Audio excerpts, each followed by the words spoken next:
Hallelujah. और हम एक युद्ध को देखते हैं। Praise the Lord. पहले निकाल लीजिए भजन 18 को निकालिए, 20 से 23। भजन 18।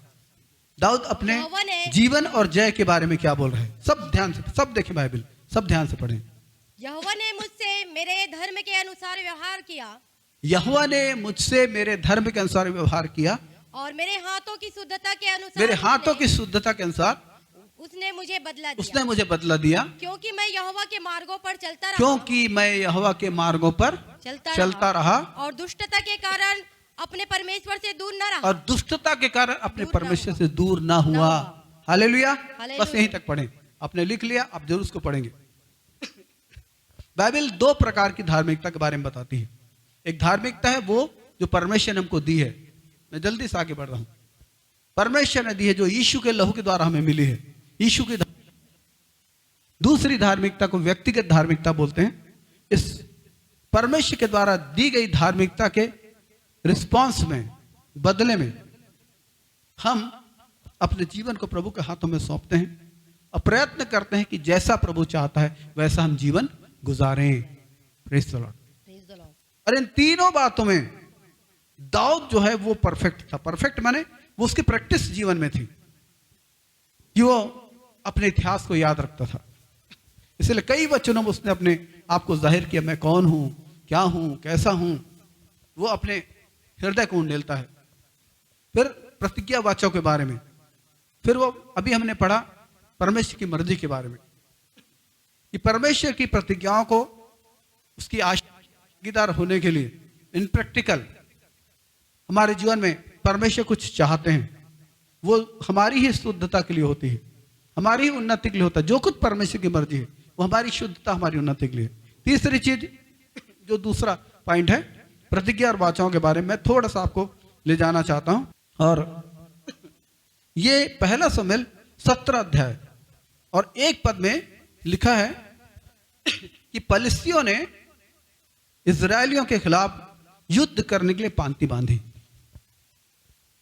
पहला शमूएल उसका 17 अध्याय 1 से 3 आप लिख ले, लेकिन मैं इसमें जल्दी बिना खोले आगे बढ़ना चाहता हूं। जो जरूरी है उसको मैं दिखाऊंगा। और यहां पर हम देखते हैं पलिश्तियों ने, माने पलिश्तियों के अनेक राजा थे वहां पर, लगभग 5 तो बड़े प्रसिद्ध राजा थे, बड़े वीर राजा थे 5। ये सब राजाओं ने मिलकर एक देश पर आक्रमण करने के लिए, यह साउल के समय की घटना है, दाऊद अब तक राजा नहीं बना था, उन्होंने इसके ऊपर आक्रमण करने की कोशिश की।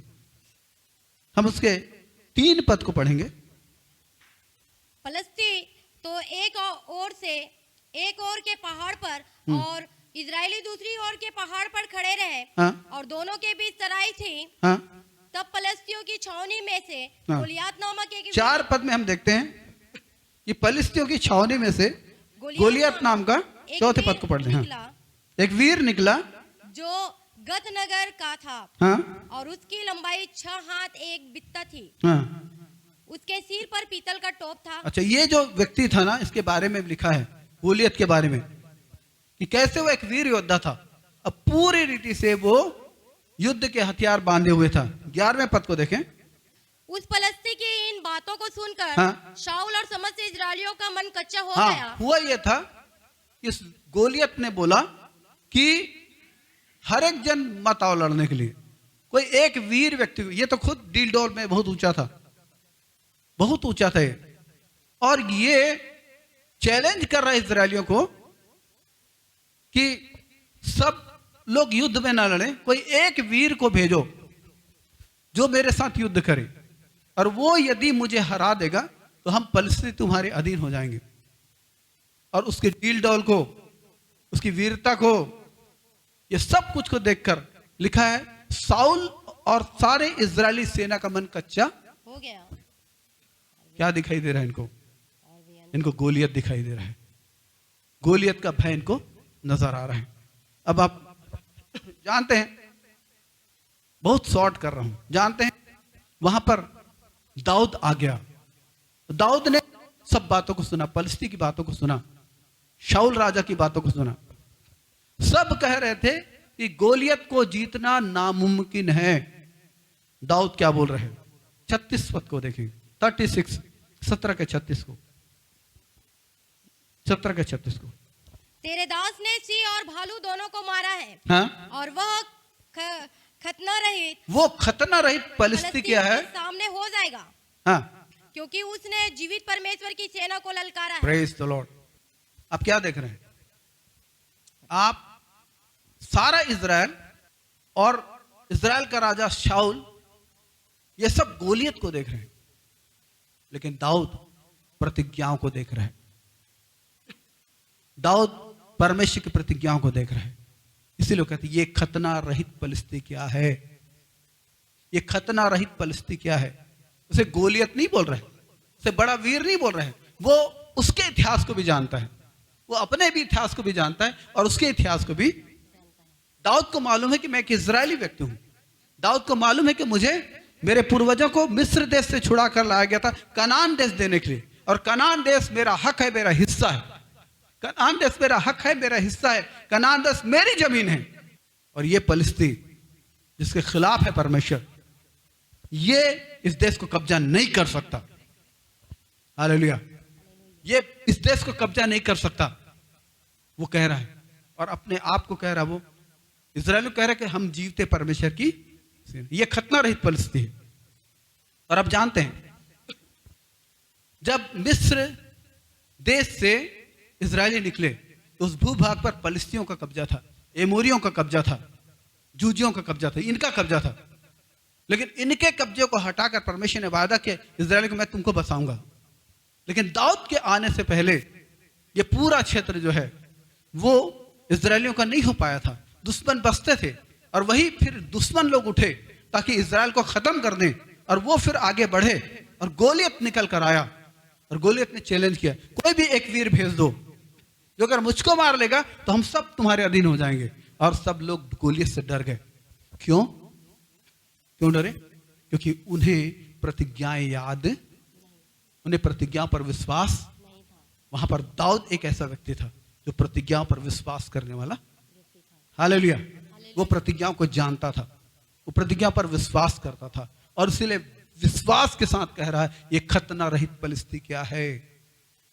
परमेश्वर ने तो इस देश पर हमको अधिकार दिया है। ये खतना रहित पलिश्ती क्या है जो जीवते परमेश्वर की सेना को ललकार रहा है?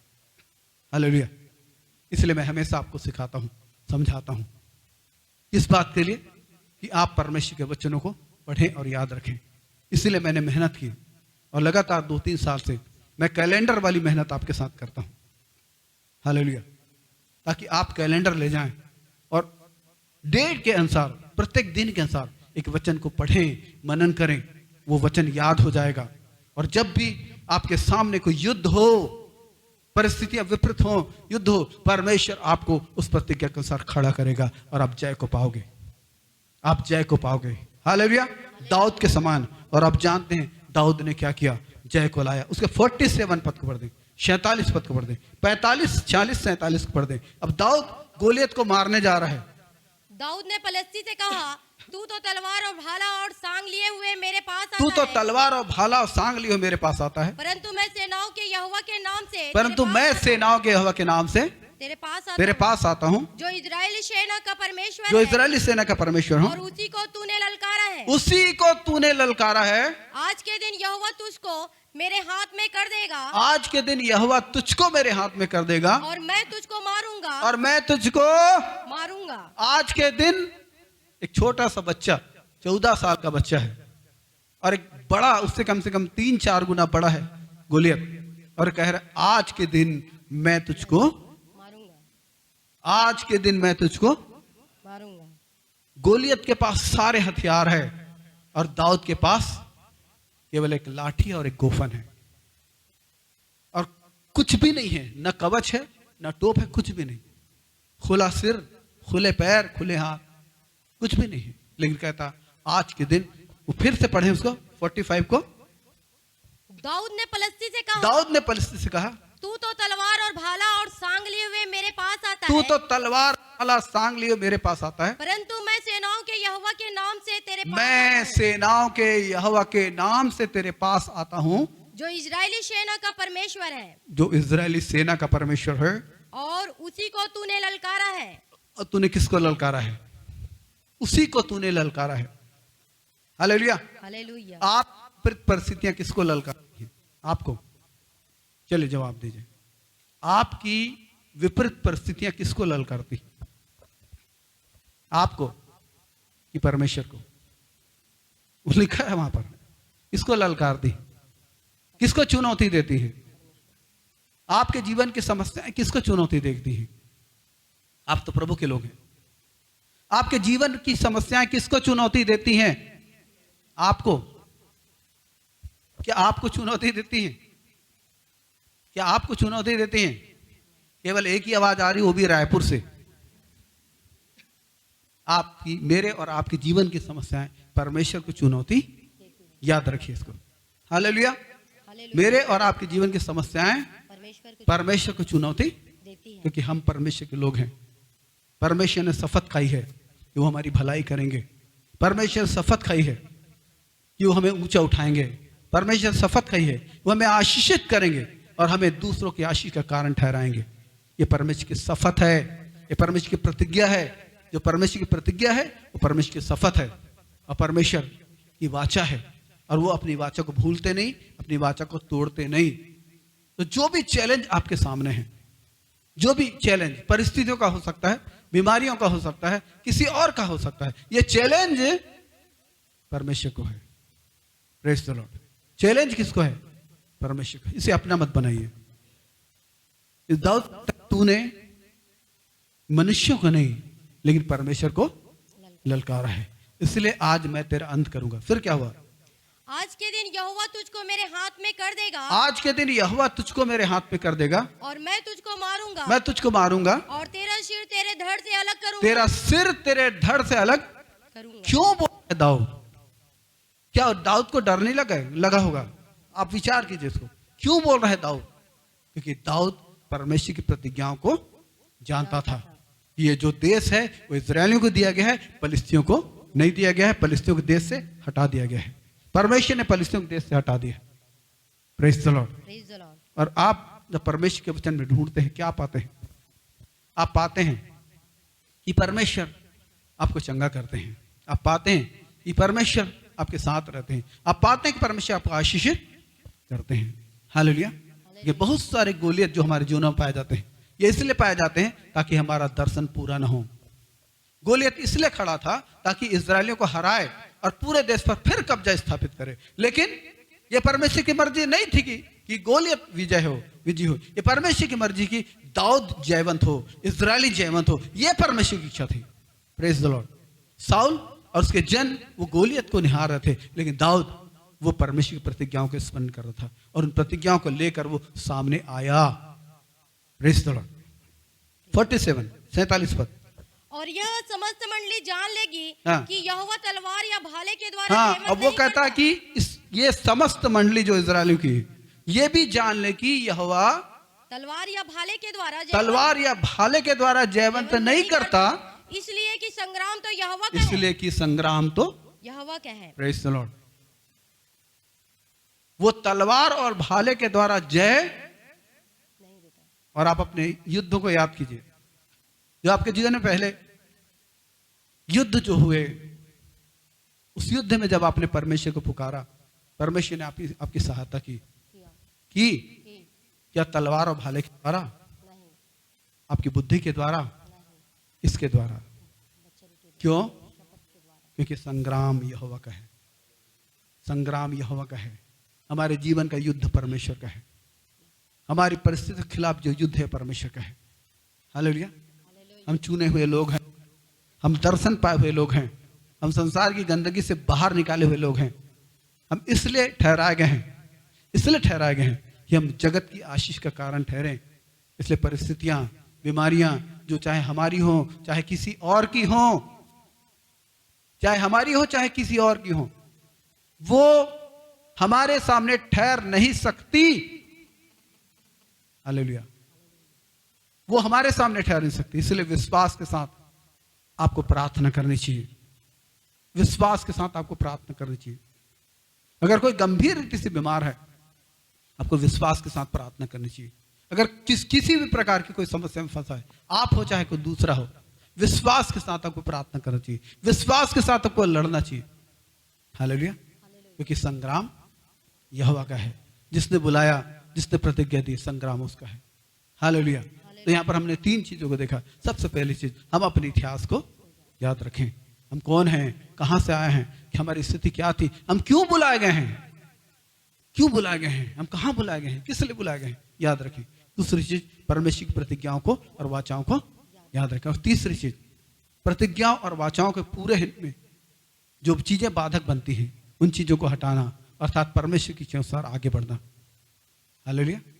परमेश्वर की इच्छा नहीं कि हम निराश रहें, परमेश्वर की इच्छा नहीं कि हम परिस्थितियों को देख कर जिए, परमेश्वर की इच्छा और मर्जी ये नहीं कि हम आपस में बैर रखें, परमेश्वर की इच्छा और मर्जी ये नहीं कि हम डाह रखें, परमेश्वर की इच्छा मर्जी ये नहीं कि हम एक दूसरे के लिए प्रार्थना ना करें, अपराध क्षमा ना करें। परमेश्वर की मर्जी ये है कि हम एक दूसरे का अपराध क्षमा करें, एक दूसरे को ग्रहण करें, क्योंकि यीशु मसीह ने अपनी देह में हम में से हर एक को ग्रहण किया है। आमीन। यीशु मसीह ने अपनी देह में हम में से हर एक को, इसलिए हमें भी एक दूसरे को ग्रहण करने में कोई तकलीफ नहीं होनी चाहिए, क्योंकि ये प्रभु भोज की मेज, ये रोटी और ये दाखरस वही सिखाता है। मसीह की देह की प्रतीक रोटी, मसीह के लहू का प्रतीक दाखरस यही सिखाता है कि यीशु मसीह ने बिना शर्त के हमें ग्रहण किया है, हमारे अपराधों को क्षमा किया है, और वही सिखाता। उसने हमारे लिए प्रार्थना की और वचन बताता, आज भी हमारे लिए प्रार्थना करता है। तो यीशु के समान हमें भी, क्योंकि हम एक देह के अंग हैं, एक दूसरे को हमको ग्रहण करना है। आमीन। अपने इतिहास को याद रखें, अपने लक्ष्य को याद रखें, अपनी बुलाहट को याद रखें। हालेलुया। परमेश्वर की महान प्रतिज्ञाओं को याद रखें। आप परमेश्वर प्रतिज्ञाओं को याद करेंगे, और ये प्रतिज्ञाएं जिन्होंने दाऊद की सहायता की, जिन्होंने दाऊद की सहायता की सफल होने के लिए, वो आपकी भी सहायता करेंगे। Praise the Lord. आपकी भी सहायता करेंगे। आमीन।